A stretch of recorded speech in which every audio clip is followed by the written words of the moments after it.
इतना बड़ा हब बन चुका है इस वक्त गोकसी का, और तस्करों का स्वर्ग स्थली कह सकता हूं मैं इस चीज को। भारतीय जनता पार्टी के कार्यकर्ताओं की नहीं सुनी जाती, भारतीय जनता पार्टी के नेताओं की नहीं सुनी जाती।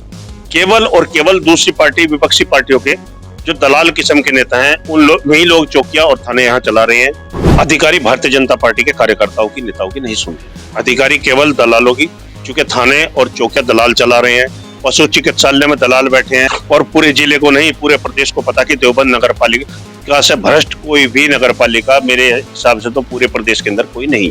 अधिकारी अपने आप को गुड़ बुक में दिखाने के लिए केवल कागजों में गोकसी बनती है, नहीं तो देवबंद के अंदर गोकसी चरम पर है। हमारी सरकार बहुत अच्छा काम कर रही है, लेकिन अधिकारी भ्रष्टाचारी हैं और भ्रष्टाचार कर रहे हैं। माननीय मंत्री जी अधिकांश समय लखनऊ और कार्यकर्ताओं के बीच में बीतता है। माननीय जिला अध्यक्ष जी, पार्टी के बहुत सारे काम है, तो उन लोगों का तो इधर ध्यान ही नहीं है। नमस्कार, स्वागत है आप सभी का बीजीटी न्यूज नेटवर्क पर, और मैं हूं आपके साथ विपिन चौधरी।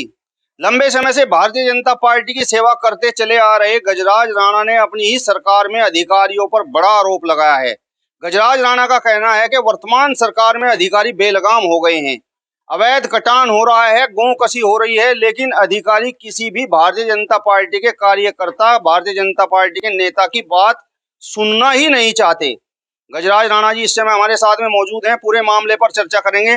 गजराज जी, केंद्र में भारतीय जनता पार्टी की सरकार है, प्रदेश में भारतीय जनता पार्टी की सरकार है, लंबे समय से आप भारतीय जनता पार्टी की सेवा करते हुए चले आ रहे हैं, और इसके बावजूद आपने अपनी ही सरकार में अधिकारियों पर बड़ा आरोप लगा दिया है।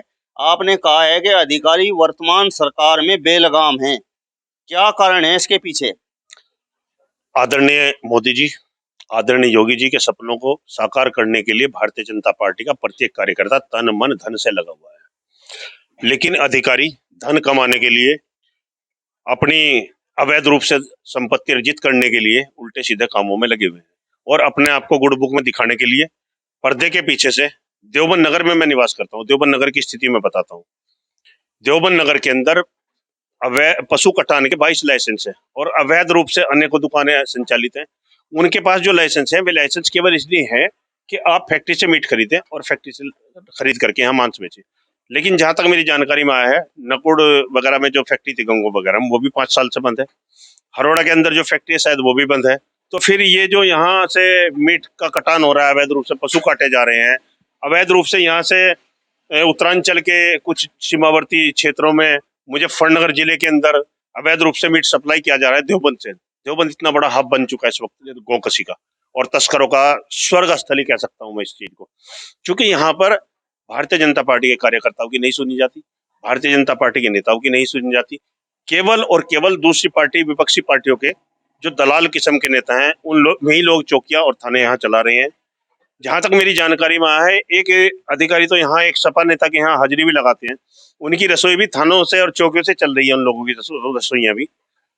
तो पार्टी की नीतियों को चुनना लगाने में अधिकारी इस वक्त सबसे ज्यादा चरम पर हैं, और उसमें चाहे पशु चिकित्सक हो, चाहे थाने हो, चाहे अन्य जो भी इससे संबंधित विभाग है, हमें सब लोग इसमें लगे हुए हैं। आपके कहने का तात्पर्य है कि सरकार भारतीय जनता पार्टी की जरूर है, लेकिन अधिकारियों पर प्रभाव विपक्षी दलों के नेताओं का है, सपा नेताओं का है। अधिकारी निरंकुश और बेलगाम है। किस लिए है? कि दलालों के चंगुल में है, और जब तक दलालों के चंगुल में रहेंगे तो हमारी नीति को और हमारी नियत को वो क्रियान्वित नहीं कर पाएंगे। हम उस पर रोक लगाएंगे। हम ऐसे अधिकारियों का घेराव करेंगे, ऐसे अधिकारियों को चिन्हित करके उनकी शिकायत करेंगे।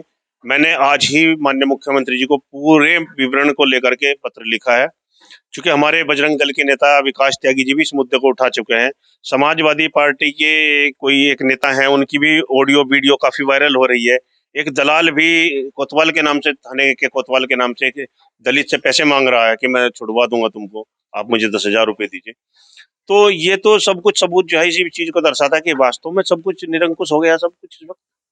आपने आरोप लगाया है कि योगी सरकार की अवैध धंधों और भ्रष्टाचार को रोकने की जो नीति है, उसे अधिकारी विपक्षी दलों के नेताओं के साथ मिलकर फेल करने का काम कर रहे हैं। हाँ जी, अधिकारी भारतीय जनता पार्टी के कार्यकर्ताओं की, नेताओं की नहीं सुन रहे। अधिकारी केवल दलालों की, चूंकि थाने और चौकिया दलाल चला रहे हैं, पशु चिकित्सालय में दलाल बैठे हैं, खाद्य विभाग के लाइसेंस में दलाल बैठे हैं, वहां से दलालों के द्वारा ही लाइसेंस इशू किए जाते हैं। नगर पालिका की पोजीशन यही है भाई साहब, हमारे यहाँ नगर पालिका में भ्रष्टाचार चरम पर है, और पूरे जिले को नहीं पूरे प्रदेश को पता कि देवबंद नगर पालिका से भ्रष्ट कोई भी नगर पालिका मेरे हिसाब से तो पूरे प्रदेश के अंदर कोई नहीं है। गजराज जी, किस तरीके की आप बातें कर रहे हैं? वर्तमान सरकार तो दावा करती है कि गोकशी उत्तर प्रदेश में बंद है, भ्रष्टाचार बिल्कुल बंद है। अधिकारी अपने आप को गुड़ बुक में दिखाने के लिए केवल कागजों में गोकशी बंद है, नहीं तो देवबंद के अंदर गोकशी चरम पर है। देवबंद से आप जांच करा लीजिए, देवबंद से मुजफ्फरनगर, देवबंद से उत्तरांचल से लगती हुई सीमा, इन सभी क्षेत्रों में, और इधर आपका नागल क्षेत्र, आपका रामपुर, आपका ननौता क्षेत्र, वहां तक देवबंद के से जो है मीट सप्लाई किया जा रहा है। आखिर क्यों? केवल गुड बुक से काम नहीं चलेगा, काम करने से काम चलेगा। देवबंद के अधिकारी तो वीआईपी और वीवीआईपी तक पूछते हैं कार्यकर्ताओं से कि आप वीआईपी हैं या वीवीआईपी हैं, आप कैसे सिफारिश किसी की कर रहे हैं। तो ऐसे अधिकारियों से क्या अपेक्षा की जा सकती है भाई साहब? कैसे वो अवैध रूप से अवैध संचालित इन बुच्चड़खानों को रोकेंगे? गजराज जी, जिस तरीके से बात आप कर रहे हैं, तो क्या आपको अभी इस बात का पता लगा है या पिछले जो 5 साल जो भारतीय जनता पार्टी की सरकार रही है उसमें भी यही सब चलता रहा? पिछले 5 सालों में सरकार बहुत अच्छी चली, अब भी सरकार बहुत अच्छी चल रही है, हमारी सरकार बहुत अच्छा काम कर रही है, लेकिन अधिकारी भ्रष्टाचारी हैं और भ्रष्टाचार कर रहे हैं। अधिकारी उल्टे सीधे धंधों में इन्वॉल्व है, इस वक्त स्थिति है। यानी पिछले 5 सालों में भी देवबंद में गोकशी होती रही, अवैध कटान होता रहा। नहीं, पिछले 5 सालों में ना कोई गोकशी हुई, ना कोई अवैध कटान हुआ, सब अवैध कटान बंद थे। बहुत सारी मीट की दुकानें भी बंद कर दी गई थी, और जिनके पास लाइसेंस थे वो लाइसेंस भी मेरे ख्याल से लगभग आधे से ज्यादा निरस्त कर दिए गए थे, और उनको कहा गया था कि आप लोग बाहर से मीट खरीद कर लाकर ही यहाँ बिक्री कर सकते हैं, या मुर्गा या बकरा। गजराज जी, जिला अध्यक्ष देवबंद से हैं और देवबंद विधानसभा से ही विधायक जी अभी प्रदेश सरकार में मंत्री भी बने हैं, और इन सब के बावजूद आप इस प्रकार के आरोप लगा रहे हैं, क्या ये इनके संज्ञान में ये मामला नहीं है? देखिए भाई साहब, मूल रूप से हम लोग यहाँ रहते हैं, माननीय मंत्री जी अधिकांश समय लखनऊ और कार्यकर्ताओं के बीच में बीतता है, माननीय जिला अध्यक्ष जी पार्टी के बहुत सारे काम है, तो उन लोगों का तो इधर ध्यान ही नहीं जाता। हम उनके संज्ञान में बात डाल देंगे, और मैंने कई भारतीय जनता पार्टी के कई वरिष्ठ नेताओं से आज बात की है, माननीय मुख्यमंत्री जी को भी पत्र लिखा है, और इस विषय को लेकर बहुत जल्दी हम उच्च अधिकारियों से अपने मिलेंगे। चलिए, तो ये थे हमारे साथ में भारतीय जनता पार्टी के वरिष्ठ नेता गजराज राणा जी, जिन्होंने वर्तमान सरकार में अधिकारियों पर बड़ा आरोप लगाया है और तमाम तरीके की अपनी जो राय है उसे रखने का काम किया है, पूरे मामले पर प्रकाश डालने का काम किया है। फिलहाल इस वीडियो में बस इतना ही। नमस्कार।